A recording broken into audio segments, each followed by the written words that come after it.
I want to bring in the co-founder of the Ukraine Children's Action Project, Karen Redlener. Karen, thanks so much for being here. You're on the ground in Lviv. This is your third trip to Ukraine since the war began. Give us a sense of how things have changed and what conditions are like there right now.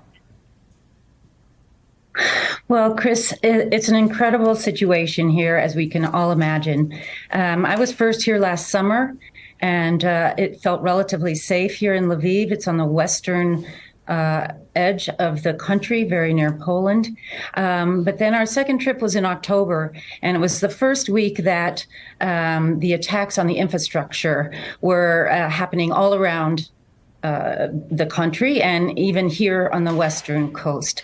And it was a very big change in the situation in the entire country. That was when there was no safe place. We spent time in the shelters a number of days that week because of the air alerts. And now we're here 4 months later, and the people in Lviv and the children in Lviv have to deal with an incredible number of challenges, not only for daily living, but for important things like education and mental health. And we are here to really keep pointing out the need that children have and the importance in investing in children right now. Let me talk about just one statistic that is so disturbing. The UN estimating that the war has disrupted education for more than 5 million children. You're delivering critical generators to every kindergarten, pre-K education center in that region. Hearing that number, walk us through what these generators mean for these kids. Yes, it's critical. Well, education in general is critical for children's development, health, and mental health. It provides stability, it provides safety, it's access to friends, access to information and education.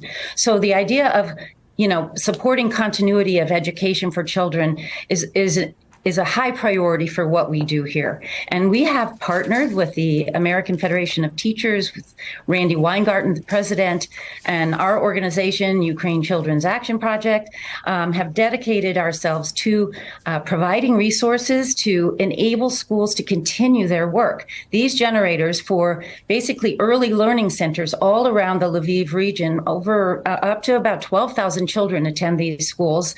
They provide the ability for the schools to be open, to provide heat, electricity, the ability to cook meals for these young children, and also very dramatically to light the shelters, the underground shelters where children need to go when the air alerts happen. We visited yesterday an early learning center with all the principals that are receiving the generators that you see here on the screen. And they're so appreciative, and they wanted me to really extend their gratitude to the people who are supporting this effort, the teachers and individuals that care from so far away. It makes a huge difference for the kids and the teachers so that they can continue to invest in education. I mean, we know that so many children's education has been disrupted. Many children who have moved from the eastern side of Ukraine to the western side and are dislocated now, disrupted,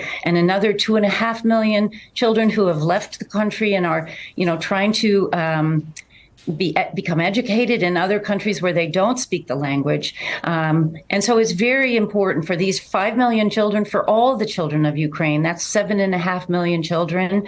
A very low, only 17% of the population is 7.5 million.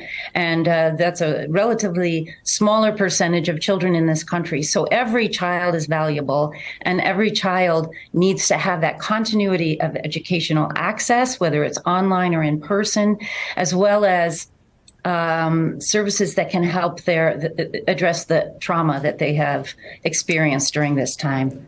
Well, Karen Redlener, thank you so much for the work that you and the folks who work with you do. I want to just put up on the screen, if people want to get more information, they can go to ukrainecap.org. That's the Ukraine Children's Action Project. Karen Redlener, thank you so much for being with us. And that